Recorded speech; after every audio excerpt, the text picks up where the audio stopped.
Shalom saudara, kita bertemu kembali pada hari ini bersama saya Saumiman Saud, kami dari San Francisco.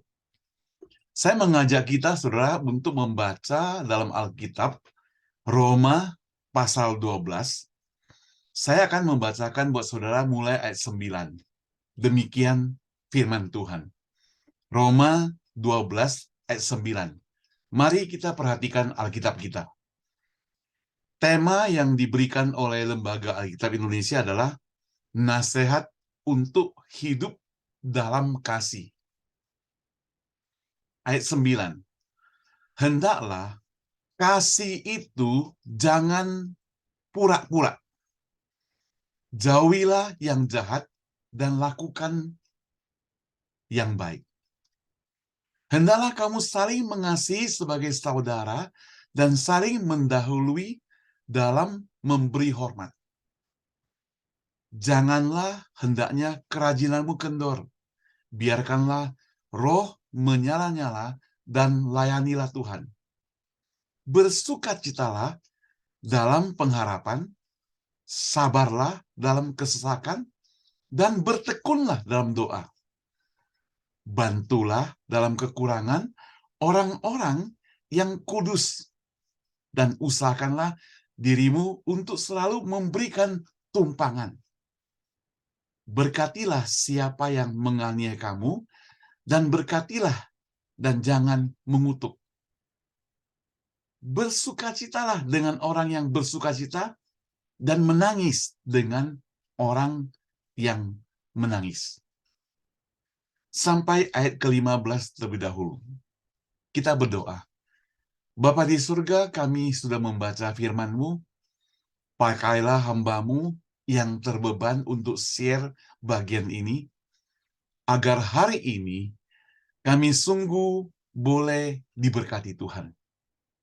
Dalam nama Tuhan Yesus kami berdoa. Amin. Saudara, nasihat daripada Rasul Paulus patut kita cantumkan dalam hidup kita. Patut kita perhatikan dengan sebaik-baiknya. Dalam ayat 9 pasal 12 dikatakan, hendaklah kasih jangan pura-pura. Saudara, apa itu kasih? Kasih itu adalah memberi. Kasih itulah memberi hati kita. Kasih itulah memperlakukan orang lain. Kasih itu memperhatikan orang lain. Kasih itu berkorban untuk orang lain. Dan banyak lagi definisinya. Dalam 1 Korintus pasal 11 dikatakan, kasih itu isinya murah hati, sabar, berisi pengampunan, dan banyak lagi. Itulah kasih, saudara. Tapi Paulus ingin katakan kepada kita sekalian hari ini bahwa hendaklah kasih itu jangan pura-pura. So ternyata kita ini sejak dulu manusia itu sudah hidup dalam dunia acting, dunia sandiwara yang sudah disetting dalam hidup kita.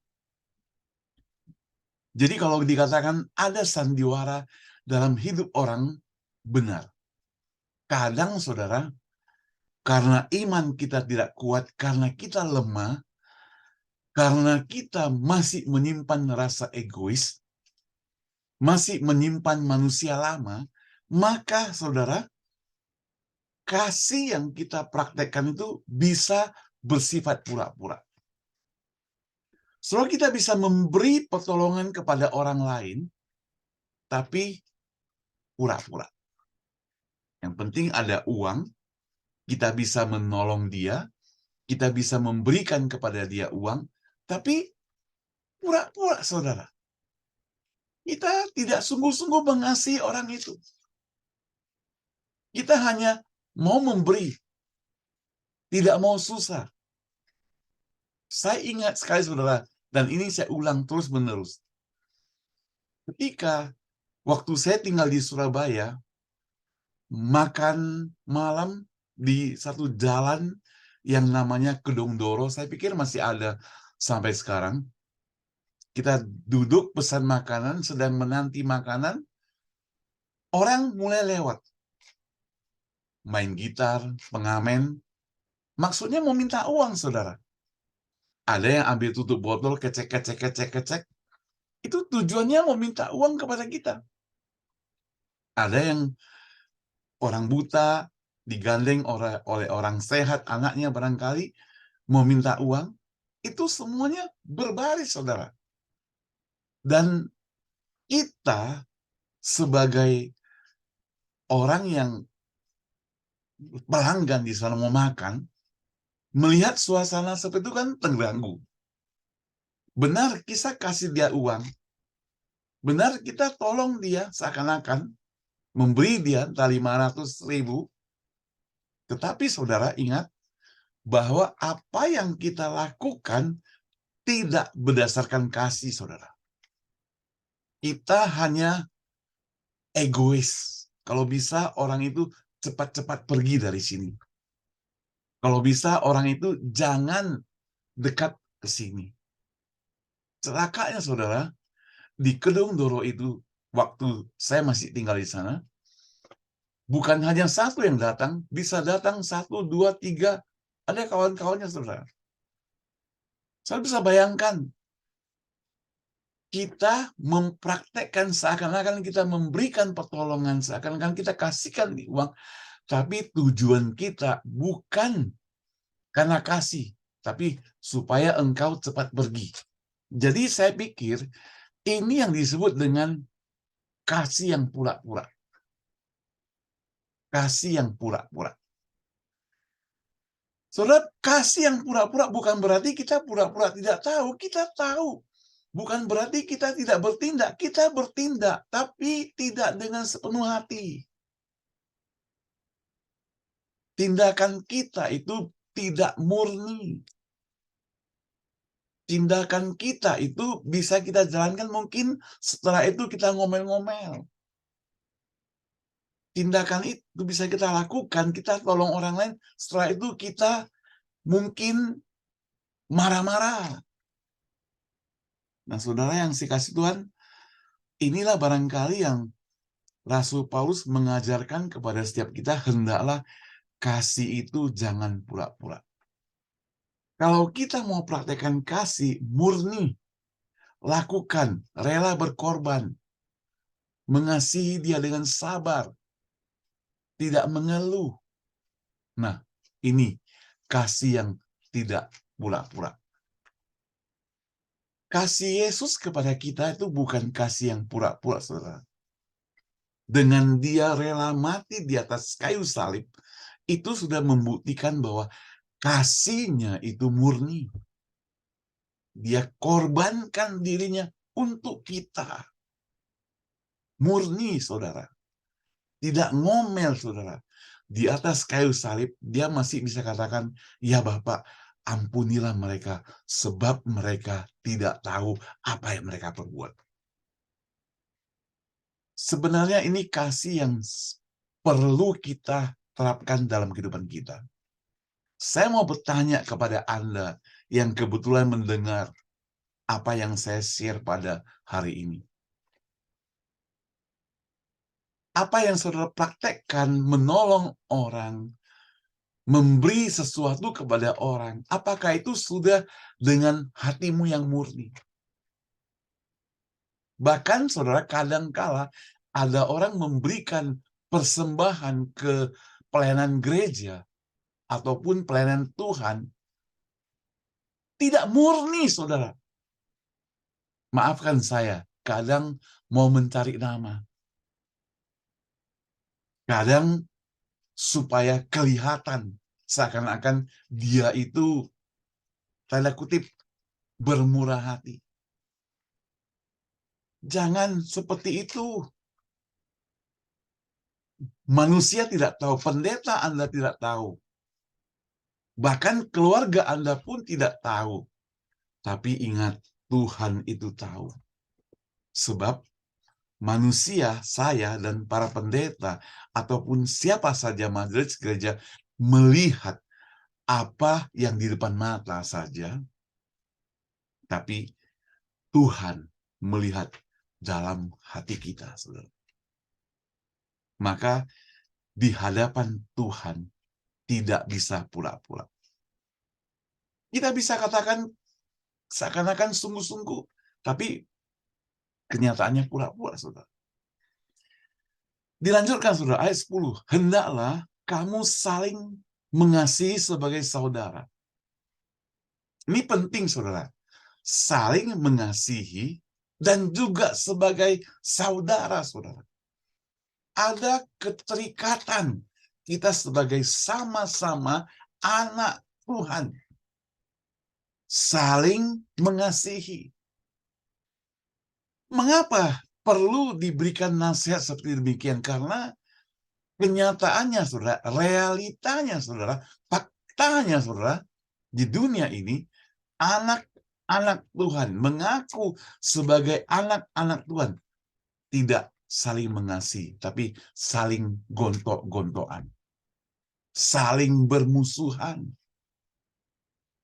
Saudara, kadang gara-gara pelayanan, gara-gara organisasi pelayanan, bisa terjadi saling bermusuhan, sesama famili, sesama saudara, saudara.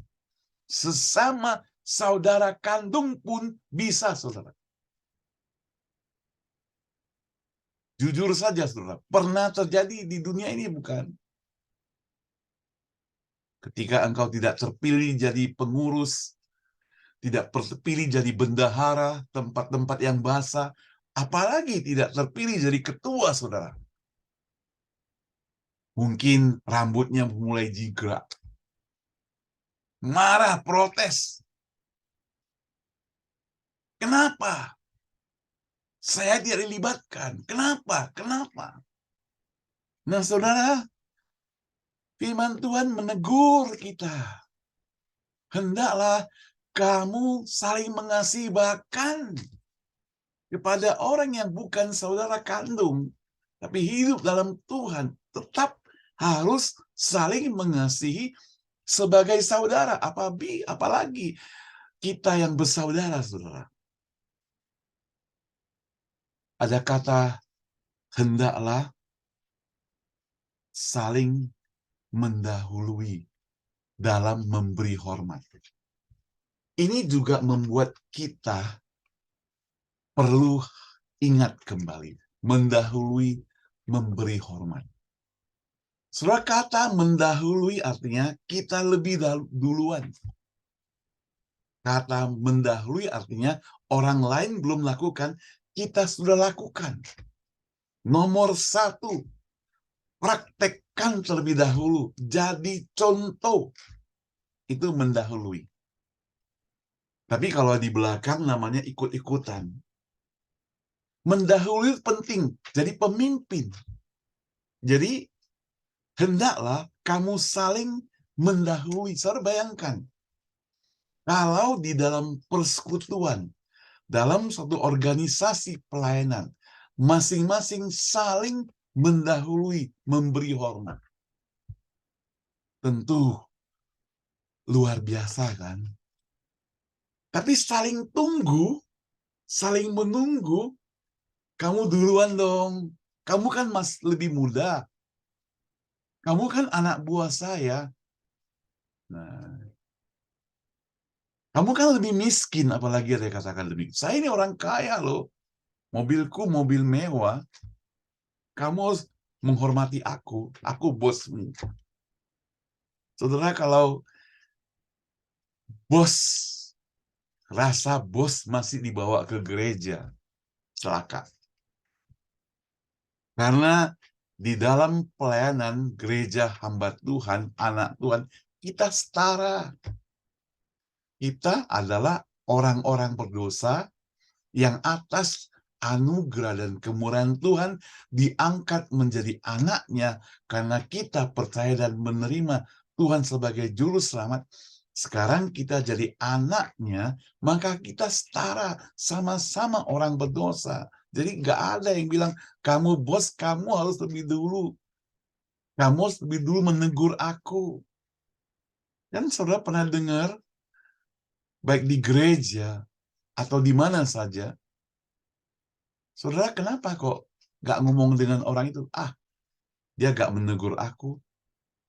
Saudara, kesalahan terbesar adalah dia tidak menegur aku. Kalimat yang ngomong dari mulut kita. Yang benar apa? Yang benar adalah kita harus lebih dahulu menegur. Itu yang mesti kita lakukan, saudara. Makanya Alkitab mengajarkan saling memberi hormat, saling mendahului, bukan saling menunggu.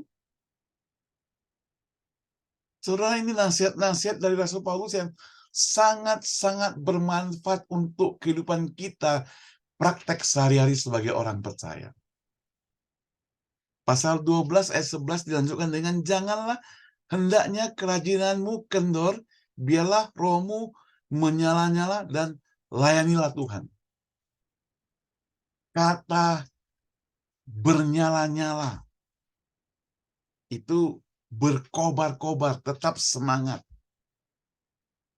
Dan kontraskan dengan jangan kendor. Saudara, saya tahu kita kadang bisa kendor. Kadang kita bisa lemah. Tapi firman Tuhan ingatkan saudara pada kita bahwa kasih daripada Allah kepada kita tidak pernah berubah. Itu sebabnya saudara, waktu kerajinan kita mulai terkendor, kita harus ingat, waspada selalu. Dan saya selalu ingatkan kepada anak-anak Tuhan, selalu ingat kita ada di rel. Rel kasih Tuhan yang tidak pernah berubah. Itu sebabnya kita pun tidak boleh berubah. Kita tidak boleh kendor, tetap harus semangat. Walaupun mungkin apa yang kita kerjakan itu seperti sia-sia, tetap semangat asal untuk Tuhan. Yang penting adalah kesetiaan. Yang penting adalah tetap semangat. Tidak boleh kendor. Saudara, apakah saudara sudah mulai kendor? Kalau sudah mulai kendor, hati-hati. Bagaimana membuktikan atau memperlihatkan atau fakta bahwa kita itu mulai kendor? Saudara, kadang kita sudah terlalu lama tidak datang ke gereja karena COVID. Maka sekali gereja buka, ada banyak orang yang menjadi tanda kutip malas ke gereja. Ini yang disebut dengan kerajinannya kendor. Apinya sudah mulai mau padam. Saudara, bayangkan, kasih Tuhan begitu besar kepada kita, tidak pernah padam. Mengapa kita membalaskan kasih kepada Tuhan dengan kepadanan api kita, saudara? Sangat-sangat menyedihkan, bukan? Maka Tuhan katakan, jangan sampai kendor, tapi tetap bernyala-nyala. Ngapain? Layani Tuhan. Ini yang Paulus ajarkan pada kita. Tetap bernyala-nyala. Walaupun dalam keadaan susah, sulit, saudara. Saudara, Paulus bukan seorang hamba Tuhan yang santai-santai saja, saudara. Dia harus bekerja, saudara. Membuat tenda. Apalagi, dia harus mengalami berbagai ancaman, saudara. Bahkan dia ditangkap, saudara. Dipenjarakan, saudara. Semua itu dia alami, saudara. Dan semuanya itu tidak membuat dia kendor. Tapi makin bernyala-nyala. Bahkan ketika dia di dalam penjara sekalipun, saudara, dia tetap semangat. Api pelayanannya, api Injilnya berkobar-kobar. Mereka menyanyi, memuji Tuhan di dalam penjara yang di dalam goa itu, saudara. Sampai Alkitab mencatat dalam Kisah Para Rasul pasal 16, pintu penjara itu ambruk, saudara. Dan kepala penjara itu pikir mereka, Paulus dan kawan-kawannya, sudah melarikan diri. Tidak, saudara. Mereka tidak bergerak sejengkal pun. Mereka tetap di dalam. Sampai-sampai kepala penjara itu mau menggantung diri, saudara. Karena kalau ketahuan Paulus dan kawan-kawannya melarikan diri, dia bisa dipancung, saudara. Maka dia mau bunuh diri. Maka Paulus dan kawan-kawan berkata, kami masih di sini. Kami tidak kemana-mana. Kepala penjara bertanya, apa yang harus aku perbuat? Percayalah akan Tuhan Yesus, kata Paulus. Maka engkau akan selamat. Engkau beserta isi rumah. Luar biasa, bukan, saudara? Nah, saudara, semangat di dalam penjara. Api tetap berkobar-kobar. Nah, kita belum sampai di penjara. Mungkin baru mengalami sedikit sakit penyakit. Sudah mulai suam-suam kuku. Sudah mulai tidak semangat. Mohon ampun kepada Tuhan. Ayat 12 mencatat, pasal 12 ayat 12. Roma 12 ayat 12. Bersukacitalah dalam pengharapan, sabarlah dalam kesesakan, dan bertekunlah dalam doa. Hidup orang percaya ada janji Tuhan penuh pengharapan. Walaupun dunia meramalkan, karena ada banyak orang yang sedang meramalkan bahwa mau masuk 2023, dunia gelap. Tapi firman Tuhan ingatkan pada kita, bersukacitalah dalam pengharapan. Karena apa? Karena di dalam hidup orang percaya, Tuhan Yesus sudah mati, bangkit, menyelamatkan kita, menawarkan kecerahan, terang, bukan kegelapan. Jadi perlu bersukacita. Sabar. Sabar itu apa, saudara? Sabar itu adalah long suffering.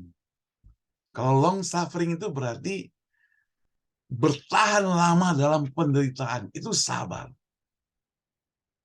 Saudara, menghadapi orang yang sabar, kita perlu acungkan jempol. Orang yang benar-benar sabar, saudara, orang yang murni sabar, dia diejek, diperlakukan seperti apapun, dia tetap sabar, tidak membalas. Saudara, sebagai orang Indonesia, walaupun pimpinan tertinggi di negara kita itu, presiden itu belum percaya kepada Yesus. Tetapi saya melihat apa yang dia praktekkan dalam hidupnya itu yang diajarkan oleh Tuhan kita. Ketika ia dicaci, ketika ia dimaki, ketika ia dihina, ketika ia diejek, bahkan baru-baru ini istrinya dihina dan sebagainya, dia tetap tidak bergeming, tidak pernah membalas, tidak pernah melawan. Kita perlu acungkan jempol. Yesus praktekkan seperti demikian. Dan itu yang perlu dipelajari oleh setiap kita. Itu yang perlu dipelajari setiap kita sebagai orang percaya. Kita malu. Kalau ada orang seperti Bapak Presiden kita, yang bisa mempraktekkan seperti demikian, kita yang ngaku orang percaya nggak bisa praktekkan seperti demikian. Firman Tuhan katakan sabar, ya sabar dalam penderitaan, dalam kesusahan, diejek, dalam kesesakan, saudara. Dan bertekun dalam doa. Bertekun itu setia dalam doa. Karena permohonan doa dari seorang itu belum tentu langsung dijawab instan. Harus tunggu dengan kesabaran. Ada orang yang tunggu sampai 40-an tahun dia berdoa untuk mamanya baru percaya. Pernah terjadi demikian, saudara. Dan dia perlu sabar setiap hari berdoa. Setiap hari berdoa, doakan, tidak henti-hentinya berdoa. Begitu sabar dia berdoa. Dan Tuhan berikan kekuatan kepada orang tersebut untuk berdoa. Luar biasa, bukan? Saudara yang saya kasih Tuhan, dilanjutkan dengan bantulah dalam kekurangan orang-orang kudus. Nah, ini diajarkan kepada orang Kristen. Orang yang mengaku percaya. Orang-orang kudus itu siapa? Tanda kutip, mereka yang dipanggil sebagai hamba-hamba Tuhan. Mereka yang dalam kekurangan. Ya, karena hamba Tuhan kan dia full bekerja melayani. Mereka bisa mengalami kekurangan dalam kebutuhan mereka. Bantulah mereka. Support mereka. Saudara yang saya kasih Tuhan, pernahkah kita support pekerjaan Tuhan? Itulah sebabnya maka kita ditantang. Ladang sudah menguning dikatakan. Begitu luas. Mungkin kita tidak bisa pergi.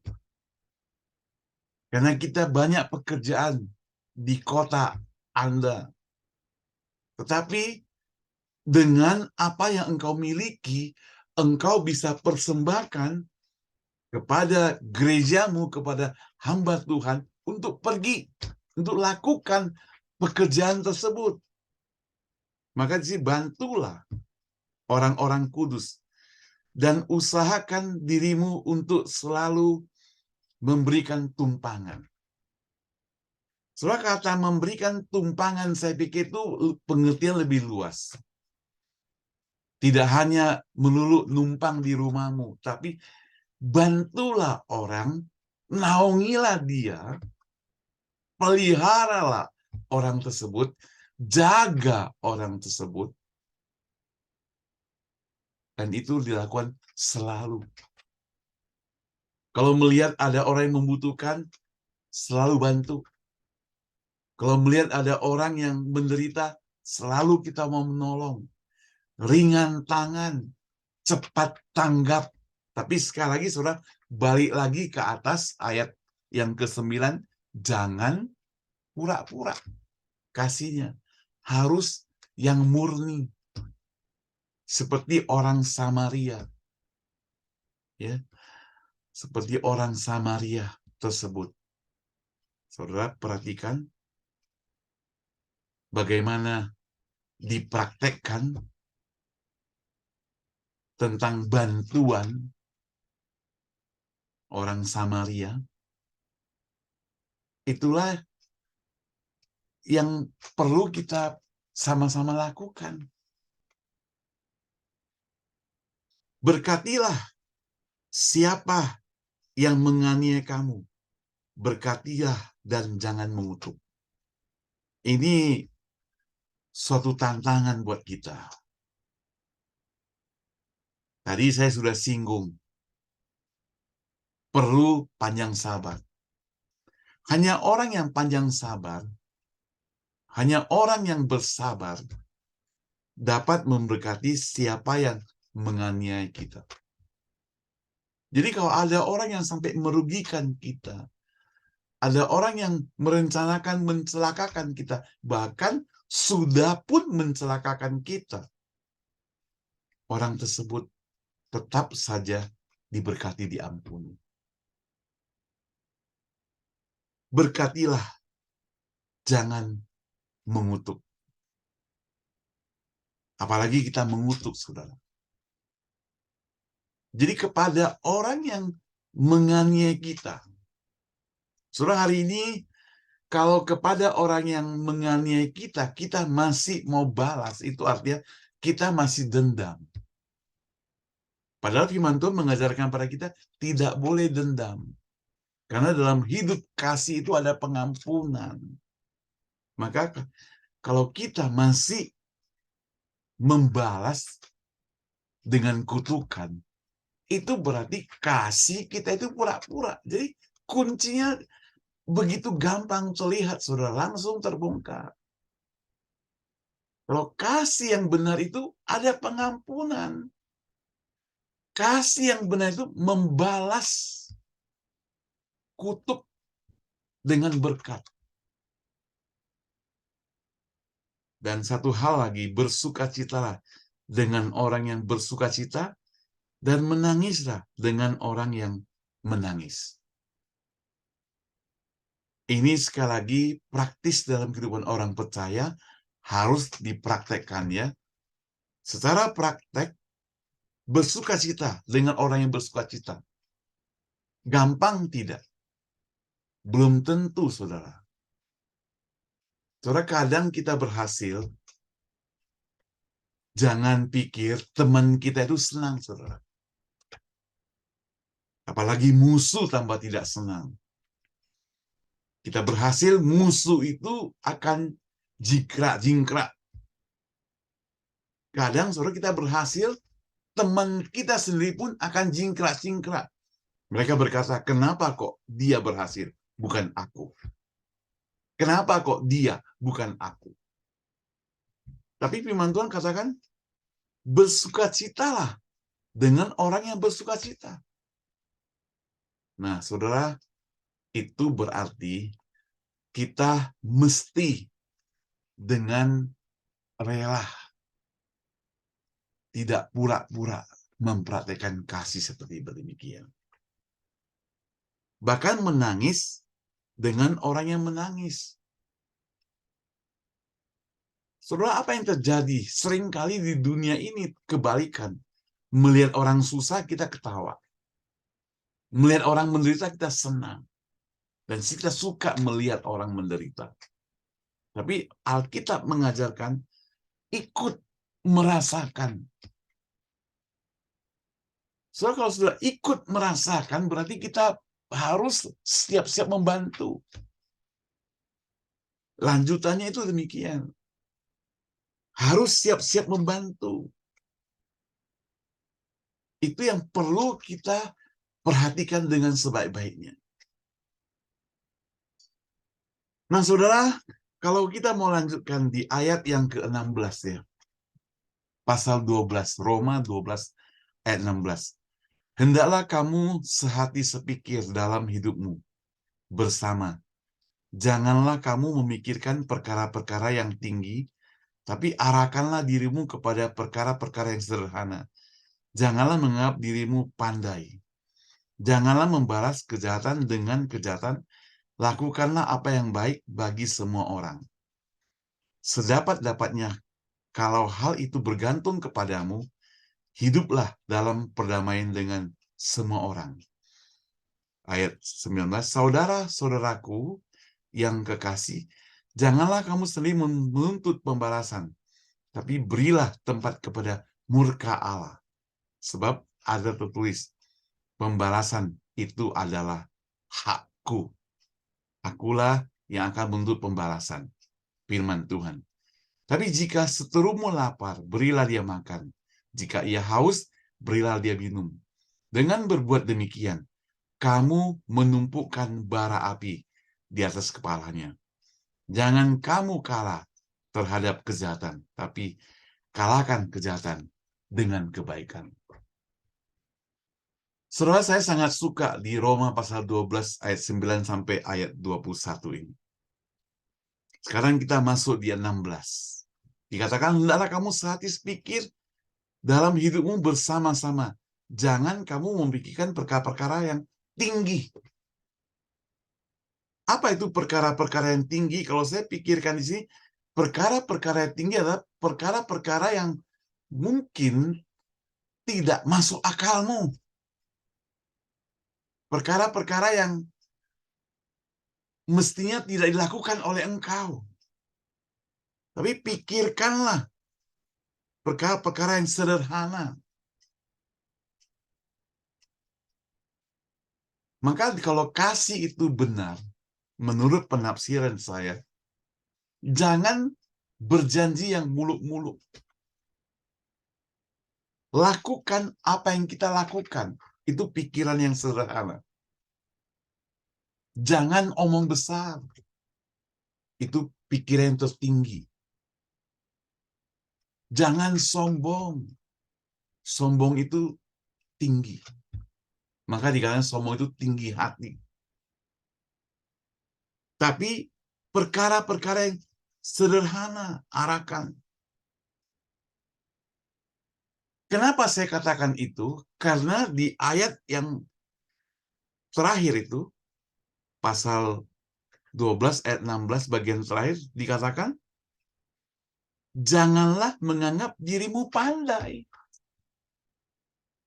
Jadi kalau kita berpikir tentang perkara-perkara tinggi, berarti kita sombong, suka ngomong besar, anggap diri hebat, pandai, dan sebagainya.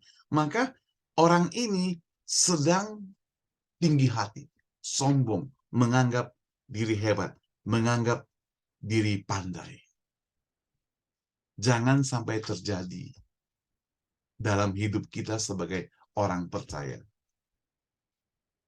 Kalau kita benar pandai, oke. Orang lain yang memuji tidak masalah. Tapi orang lain memuji pun jangan membuat kita sombong. Tetap harus rendah hati. Ini nasihat dari firman Tuhan kepada saya dan kepada Anda semuanya yang mendengarkan pada saat ini. Saudara yang dikasihi Tuhan, ayat 17 catat, jangan membalas kejahatan dengan kejahatan, lakukanlah apa yang baik bagi semua orang. Jadi, kembali lagi kepada ayat 9 dikatakan, hendaklah kasih itu jangan pura-pura, maka kasih yang murni, kasih itu penuh pengampunan, kasih itu sabar, murah hati, tidak cemburu, tidak ada rasa iri hati, maka tentu kita akan membalas kejahatan dengan kebaikan. Bukan membalas kejahatan dengan kejahatan. Kalau zaman perjanjian mengajarkan kertak gigi diganti dengan kertak gigi gitu. Kalau engkau tinju saya tinju balik. Bukan. Maka di sini katakan membalas kejahatan bukan dengan kejahatan. Tapi lakukan apa yang baik bagi semua orang.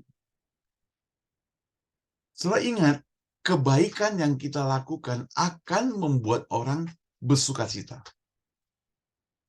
Jadi kuncinya adalah, saudara, mari kita hidup baik.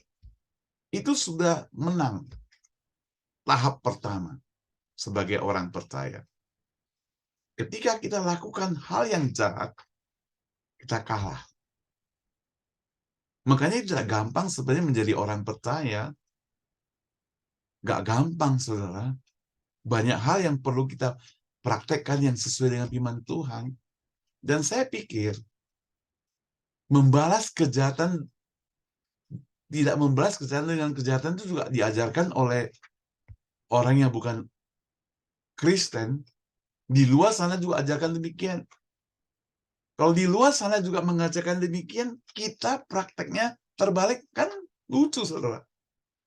Justru sebagai umat Tuhan percaya, maka kita tadi katakan jadi contoh, maju ke depan, bertindak lebih dahulu, maka tidak membalas kejahatan dengan kejahatan, walaupun orang buat jahat pada kita. Maka kita harus berani katakan, kalau engkau berbuat jahat padaku, aku tidak akan balas dengan kejahatan. Bahkan, Kalau engkau berbuat jahat kepadaku, aku tak akan balas dengan kebaikan.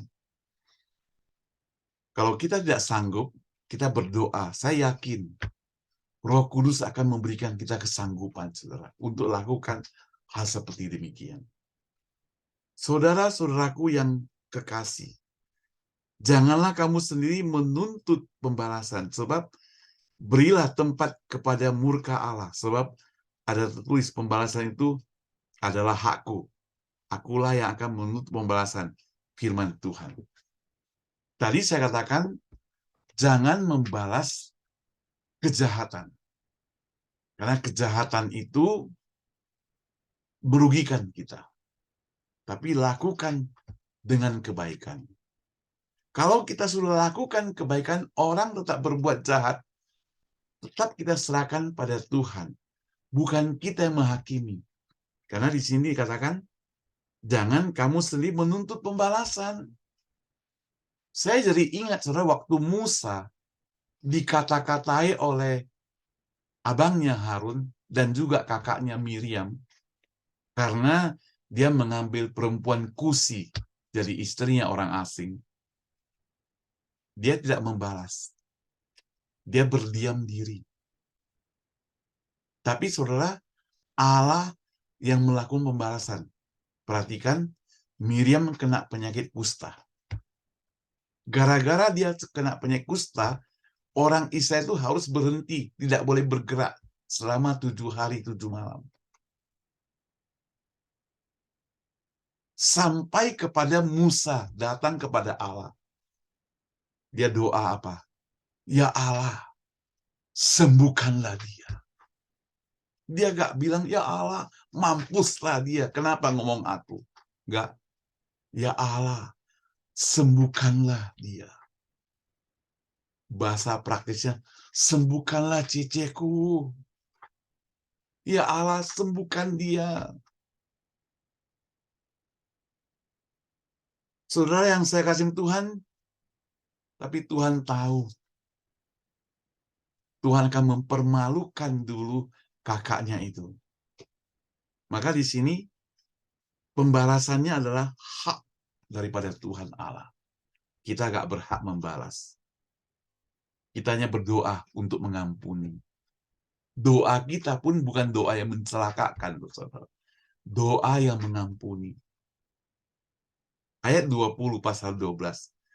Tetapi jika seterumu lapar, berilah dia makan. Jika ia haus, berilah dia minum. Dengan berbuat demikian, kamu menumpukan harta bara api di atas kepalanya.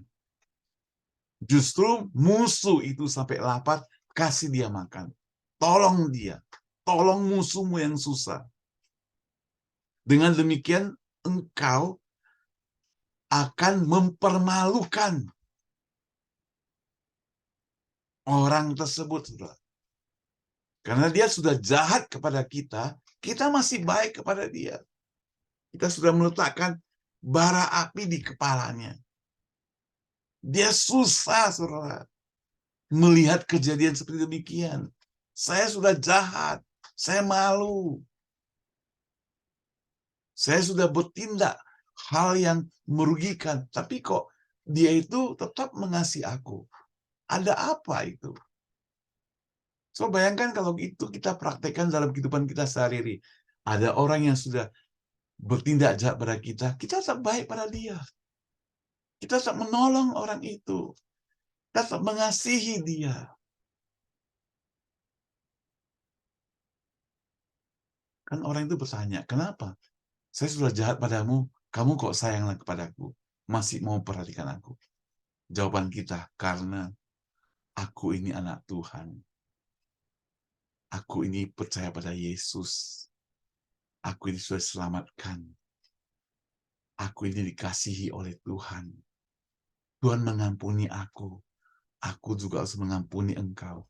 Tuhan mengasihi aku juga harus mengasihi engkau. Tuhan tidak membalas kepadaku. Aku juga tidak mau membalas kepadamu. Yang terakhir, pasal 12 ayat 21.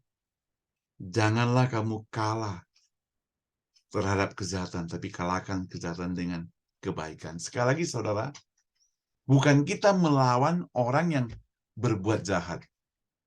Tapi sekali lagi, kalahkan dengan kebaikan. Kalahkan dengan kebaikan. Maka kita akan mendapatkan kemenangan. Luar biasa kan? Saudara, ini semua ajaran firman Tuhan. Kita boleh baca ulang di rumah berulang kali ya. Roma 12 ayat 9 sampai 21. Makna yang sangat berharga yang bisa kita pelajari dari rangkaian firman Tuhan pada hari ini adalah bahwa sekali lagi Tuhan mengajarkan kepada kita melalui Rasul Paulus. Kalau kita mengasihi, mau praktekkan kasih, kasih yang murni, tidak boleh pura-pura. Kasih yang tulus, tidak ada yang berakal bulus. Kasih yang jujur, kasih yang dengan berkorban, kasih yang berisi pengampunan. Saudara, jikalau hari ini, detik ini juga di dalam hidupmu masih menyimpan rasa kebencian kepada orang lain, masih belum bisa mengampuni orang tersebut, karena orang itu pernah merugikan engkau, pernah mencelakakan engkau, pernah menghancurkan hidupmu, pernah mengkhianatimu. Saat ini juga, mari datang kepada Tuhan Yesus. Katakan kepada Tuhan, aku ingin mengasihi mereka. Aku ingin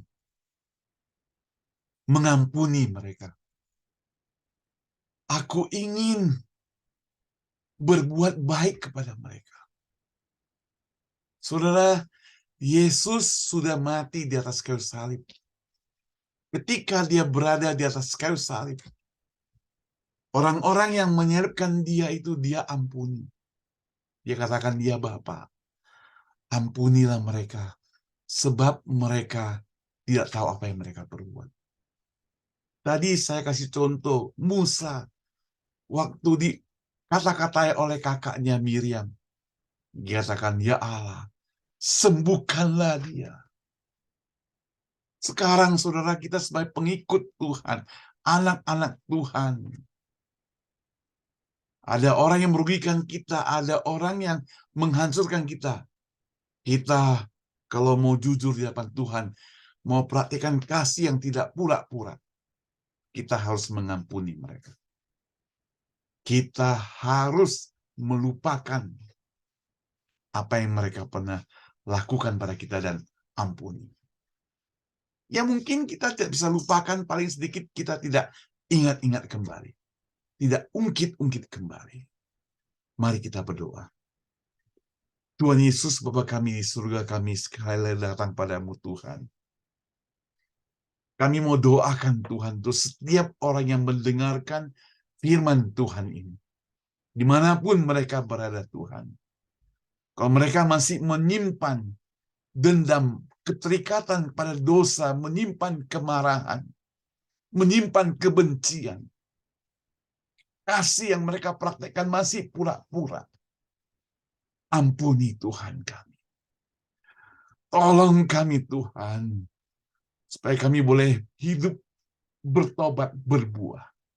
Supaya kami boleh mempraktekkan, kami hilangkan semua kebencian itu. Kami boleh mengampuni, kami boleh hidup dengan penuh sukacita. Karena hanya orang yang tidak menyimpan dendam dan tidak menyimpan kebencian yang mengampuni, yang dapat hidup dengan penuh sukacita.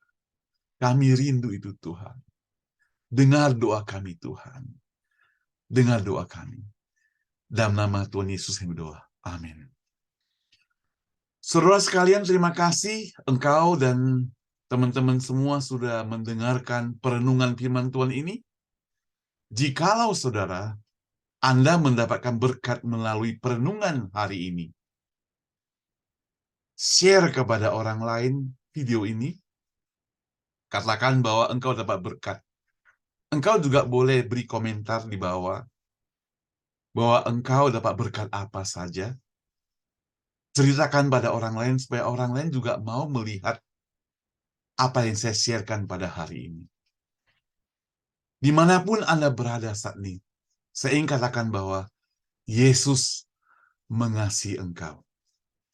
Lalu, kalau suatu hari Anda mampir di San Francisco, karena mungkin cuti lebaran, cuti tahun baru, nanti Natal, Imlek, dan sebagainya, jangan lupa, kalau lewat di hari Minggu, kita ibadah bersama di gereja kami, Gereja Cornerstone Indonesia. Cornerstone Evangelical Baptist Church yang ada di San Francisco, alamatnya 501 Cambridge Street, San Francisco, California, 94134. Dan jangan lupa, itu nomor WA saya, 415-813-9772. Kontak saya, kita bisa chat secara pribadi, kenalan, dan kalau datang ya kita ketemu. Bagi saudara yang domisili di SF San Francisco, ya silakan setiap hari Minggu jam 2 siang. Oke, sampai ketemu. Tuhan Yesus memberkati Anda semua. Selamat hari Minggu.